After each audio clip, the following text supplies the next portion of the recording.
কিন্তু আজকে এখানে যে আমাদের সাথে ফেরেশতারাও উপস্থিত আছে, এইটা বিশ্বাস করাই হচ্ছে ঈমান বিল গায়ব। যে এখানে আজকে শুধু মানুষ বসে নাই, আজকে এখানে শুধু আব্দুল্লাহ বিন আব্দুর রাজ্জাক উপস্থিত হয়নি, এখানে আল্লাহ সুবহানাহু ওয়া তাআলার হাজারো লাখো বেহিসাব ফেরেশতাও উপস্থিত হয়েছে। এই যে অদেখা, না দেখা, অদৃশ্য বিষয়ের প্রতি বিশ্বাসের নামই হচ্ছে ঈমান বিল গায়ব।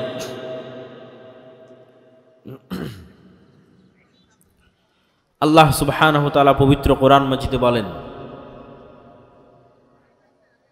যালিকাল কিতাবু লা রাইবা ফীহি হুদাল লিল মুত্তাকিন আল্লাযীনা ইউমিনুনা বিল গায়ব। এই কিতাব মুত্তাকিদের জন্য হেদায়েত স্বরূপ। মুত্তাকি কারা? যারা অদৃশ্যে ঈমান রাখে।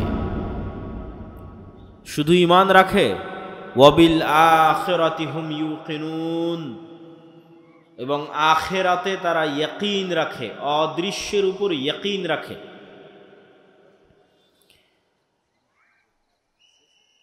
আপনি জানেন যে আগুন পুড়িয়ে দেয়, কিন্তু আপনি যখন নিজেই আগুনে জ্বলে যাবেন, যেমন মাইলস্টোনের বিমান দুর্ঘটনায় আগুনে জ্বলে গেল, তো যারা আগুনে জ্বলে গেছে আর ইয়াকিন হাসিল হয়েছে, আগুন যে জ্বালিয়ে দেয় এই মর্মে তার ইয়াকিন অর্জিত হয়েছে। আর আমরা শুধু বিশ্বাস করছি যে না আগুন জ্বালাতে পারে। ঠিক তেমনি আপনি বিশ্বাস করছেন জান্নাত এবং জাহান্নাম আছে, আর মুহাম্মদ সাল্লাল্লাহু আলাইহি ওয়াসাল্লাম স্বচক্ষে জান্নাত দেখেছেন, স্বচক্ষে জাহান্নাম দেখেছেন। আপনি আমি বিশ্বাস করছি কবরের আযাব হয়, মুহাম্মদ সাল্লাল্লাহু আলাইহি ওয়াসাল্লাম স্বচক্ষে কবরের আযাব দেখেছেন। তাহলে তার বিশ্বাসের মাত্রা আর আমার আপনার বিশ্বাসের মাত্রা এক হবে না। আমরা বিশ্বাস করি আল্লাহ মৃতকে পুনরায় জীবিত করতে পারে, আর ঈসা আলাইহিস সালাতু ওয়াস সালাম নিজেই মৃতকে জীবিত করতেন। এটাই ছিল আল্লাহর পক্ষ থেকে দেওয়া তার মুজিজা। এক খণ্ড কাদামাটি হাতে নিয়ে বিসমিল্লাহ বিইজনিল্লাহ বলে ফু দিলে ওই একদম মৃত কাদামাটি জীবন্ত পাখি হয়ে আকাশে উড়ে যেত। তাহলে আমার এবং আপনার বিশ্বাস মৃতকে জীবিত করা সম্ভব, আর ঈসা আলাইহিস সালাতু ওয়াস সালাম বাস্তবে দেখছেন যে মৃতকে জীবিত করা সম্ভব। এই দুই ঈমানের মধ্যে পার্থক্য আছে। কিন্তু আল্লাহ সুবহানাহু ওয়া তাআলা আমাদের কাছে এটিই চান যে আমাদের বিশ্বাস ওই লেভেলের হোক যেটা ইয়াকিনের লেভেলে।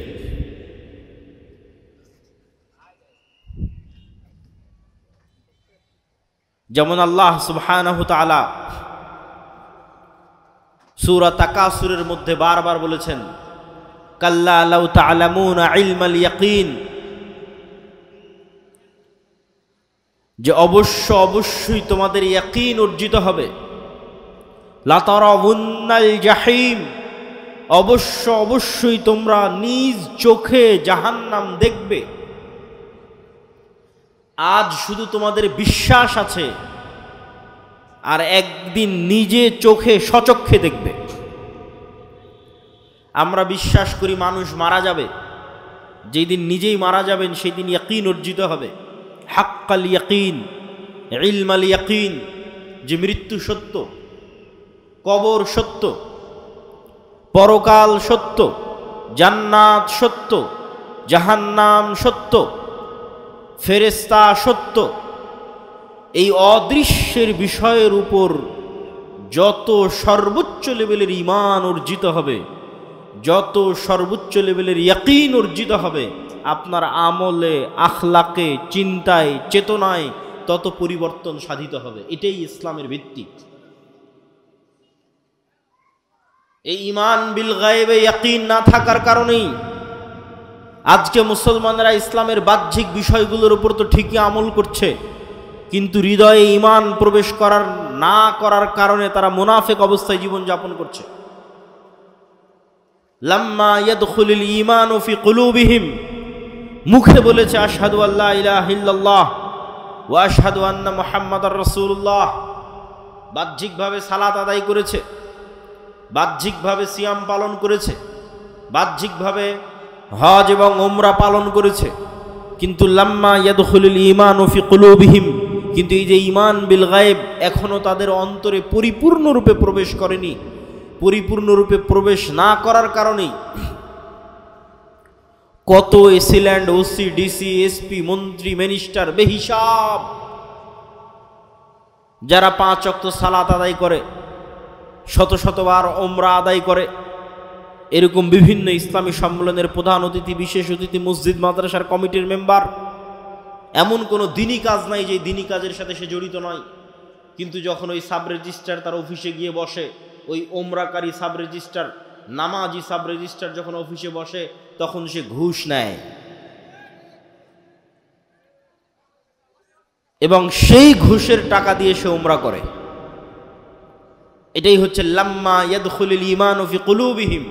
এটা হচ্ছে মুনাফিক, বাহ্যিকভাবে ইসলাম পালন করছে কিন্তু হৃদয়ে ঈমান ঢোকেনি। লা ঈমান লিমান লা আমানাতা লাহু। ঈমান এবং খেয়ানত একসাথে এক অন্তরে, ঈমান এবং মিথ্যা একসাথে এক অন্তরে একত্রিত হতে পারে না।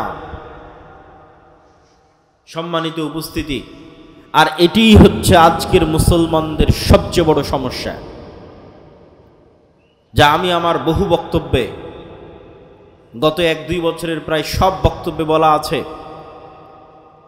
যে আজকের মুসলমানদের সবচেয়ে বড় সমস্যা যদি কয়েকটা থাকে, তাহলে আমি আব্দুল্লাহ আমার দৃষ্টিতে 2টা সমস্যা। 1, ঈমান বিল গায়বে বিশ্বাস নাই। 2, যেহেতু ঈমান বিল গায়বে বিশ্বাস নাই, সেহেতু দুর্নীতি, মিথ্যা, ধোঁকা মুসলমানদের রক্তে রক্তে মিশে আছে।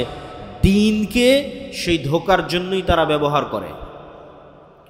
গত 16 বছর তাহাজ্জুদের সালাত আদায় করে সেই ধোঁকার কাজেই ব্যবহার করা হয়েছে। এটা হচ্ছে ধোঁকা দেওয়ার গেম। নিজেকে ধোঁকা দেওয়া, আল্লাহর সাথে মজাক এবং ঠাট্টা করা, আল্লাহকে ধোঁকা দেওয়ার চেষ্টা করা, জনগণকে ধোঁকা দেওয়ার চেষ্টা করা, নিজেকে ধোঁকা দেওয়ার চেষ্টা করা।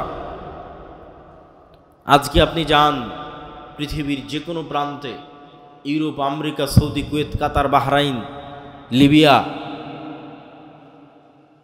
মুসলমানেরা যত বেশি পরিমাণে মিথ্যা ডকুমেন্ট দিয়ে, মিথ্যা কথা বলে, মিথ্যা দালালি করে যত বেশি পরিমাণে বিভিন্ন জায়গায় যুক্ত আছে, আমার জানা নাই পৃথিবীর আর কোনো দ্বিতীয় জাতি এত বেশি পরিমাণে মিথ্যার আশ্রয় নিয়ে, এত বেশি পরিমাণে দুর্নীতির আশ্রয় নিয়ে, এত বেশি পরিমাণে ধোঁকার আশ্রয় নিয়ে পৃথিবীতে কাজ করছে, আমার জানা নাই।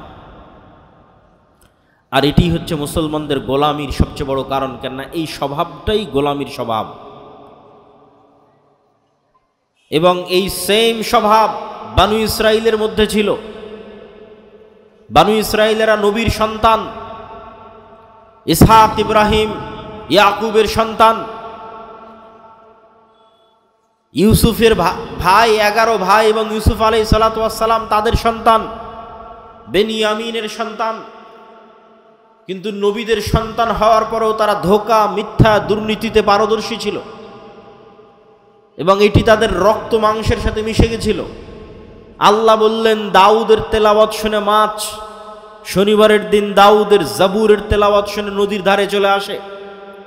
তোমরা শনিবারের দিনে মাছগুলোকে ধরিও না। এই সমস্ত ধোঁকাবাজ, দুর্নীতিগ্রস্ত, মিথ্যুক মুনাফিকরা কি করলো? শনিবারের দিনে এই মাছগুলোকে বেড়া দিয়ে, বানা দিয়ে ঘিরে রাখলো, ধরলো না। শনিবার পার হওয়ার পর রবিবারের দিন ওই মাছগুলোকে ধরলো। কি পরিমাণ চালাকি, কি পরিমাণ 2 নাম্বারি, কি পরিমাণ ধূর্তামি! তাদের এই চালাকি, দুর্নীতি, ধূর্তামি, মিথ্যা দিয়ে পবিত্র কোরআন আল্লাহ সুবহানাহু ওয়া তাআলা বানু ইসরাইলের এই ঘটনাগুলোতে পরিপূর্ণ করে রেখেছে। এই সেম সিচুয়েশন, সেম অবস্থা আজকের মুসলমানদের।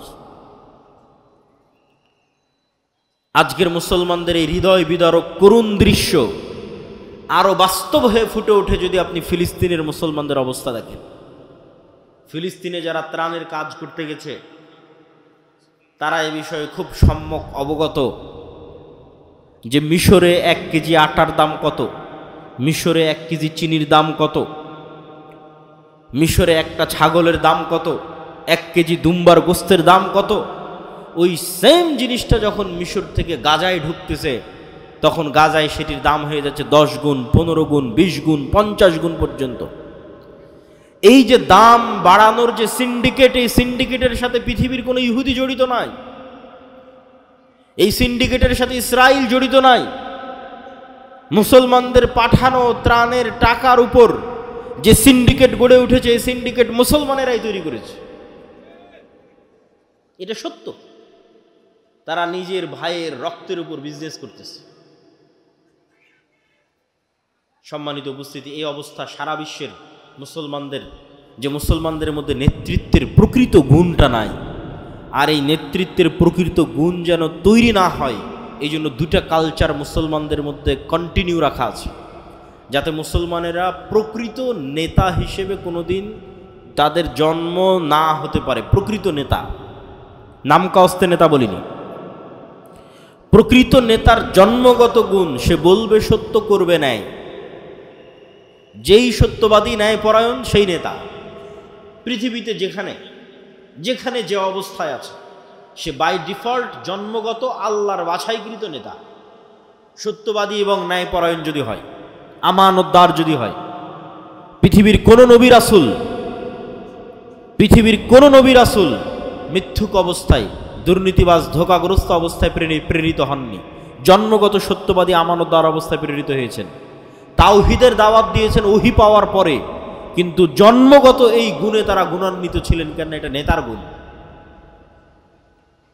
তো মুসলমানদের মধ্যে যেন এই নেতৃত্বের গুণ তৈরি না হতে পারে, এই জন্য ডেমোক্রেটিক কালচার, গণতন্ত্রের কালচার মুসলমানদের মধ্যে দেওয়া আছে। কেন? গণতন্ত্র এমন এক কালচার যে এখানে এক দলের নেতা আর এক দলের নেতার বিরুদ্ধে মিথ্যা তো বলবেই। নিজ দলের একই আসনের মনোনয়ন প্রার্থী 1 জন, 5 জন, 10 জন নেতাও একই দলের নিজের আসনের প্রতিদ্বন্দ্বী মনোনয়ন প্রার্থীর বিরুদ্ধে মিথ্যা বলবে। কেননা মিথ্যা না বললে টিকতে পারবে না, চলতে পারবে না। গীবত, পরহিংসা না করলে টিকতে এবং চলতে পারবে না। তাহলে যে একবার মিথ্যা বলে ফেললো, যে মিথ্যার কালচারে একবার নিজেকে জড়িয়ে ফেললো, তার দ্বারা কোনোদিন প্রকৃত নেতৃত্ব হবে না।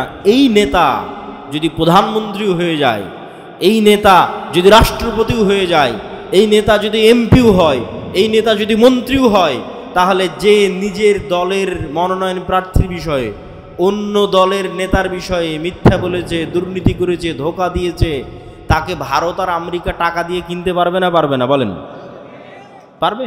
ও তো দুর্নীতিগ্রস্ত, তো মিথ্যার উপর প্রতিষ্ঠিত হয়েছে, তার তো মেরুদণ্ড সোজা নয়। ফলত এই ডেমোক্রেটিক কালচারের মধ্যে যে নেতাই আসবে, সেই নেতাই পশ্চিমাদের পা চাটবে, না হয় পাশের দাদাবাবুদের পা চাটবে, টাকার কাছে বিক্রি হয়ে যাবে। আর একটা কালচার মুসলমানদের মধ্যে রাখা আছে, সেটা হচ্ছে সুদের কালচার। এই সুদের কালচার মিথ্যা তৈরি করে। রাসূলুল্লাহ সাল্লাল্লাহু আলাইহি ওয়াসাল্লাম বলছেন, আল্লাহুম্মা ইন্নী আউযু বিকা মিনাল মা'সামি ওয়াল মাগরাম। আল্লাহ পাপ থেকে বাঁচতে চাই, গুনাহ থেকে বাঁচতে চাই এবং ঋণ থেকে বাঁচতে চাই। আল্লাহর নবীকে সাহাবীরা জিজ্ঞেস করছেন, আল্লাহর নবী, আপনি কেন এত ঋণ থেকে বাঁচতে চান? আল্লাহুম্মা ইন্নী আউযু বিকা মিনাল হাম্মি ওয়াল হুজনি। এই দোয়ার মধ্যে রাসূলুল্লাহ সাল্লাল্লাহু আলাইহি ওয়াসাল্লাম বলেছেন, ওয়া যালঈদ দাইনি ওয়া গালাবাতির রিজাল। হে আল্লাহ, ঋণের বোঝা থেকে বাঁচতে চাই। আল্লাহর নবীকে সাহাবীরা জিজ্ঞেস করলেন, আপনার প্রত্যেক দোয়ায় ঋণ থেকে বাঁচতে চাওয়ার দোয়া কেন থাকে? রাসূলুল্লাহ সাল্লাল্লাহু আলাইহি ওয়াসাল্লাম উত্তরে বললেন, মানুষ যখন লোন নেওয়া শুরু করে, তখন সে মিথ্যা বলাও শুরু করে।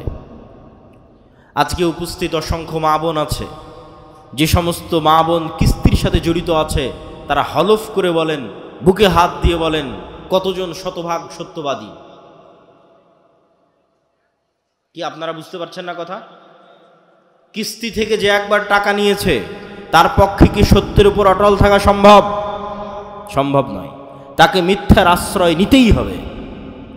আর এইভাবে যখন একটা প্রজন্ম মিথ্যুক তৈরি হয়ে যায়, একদল মা মিথ্যুক তৈরি হয়ে যায়, মিথ্যার আশ্রয় নেয়, তখন এই সমস্ত মায়ের পেট থেকে, এই সমস্ত সমাজ থেকে ওমর ইবনুল খাত্তাব, তারেক বিন জিয়াদ, সালাহুদ্দিন আইয়ুবীর জন্ম, অসম্ভব, ইম্পসিবল। শুধু গোলামি জন্ম নিবে, গোলামি তৈরি হবে। যারা মিথ্যার আশ্রয় নিয়ে নিজে বিক্রি হয়ে যাবে, দেশকে বিক্রি করে দিবে। সম্মানিত উপস্থিতি, মুসলমানদের মধ্যে দুইটা কালচার টিকিয়ে রাখা আছে, একটা ডেমোক্রেটিক কালচার, গণতন্ত্রের কালচার, আর একটা সুদের কালচার। সব মুসলমানকে যদি সুদের সাথে জড়িয়ে ফেলা যায়, তাহলে সব মুসলমানকে মিথ্যুক বানানো যাবে।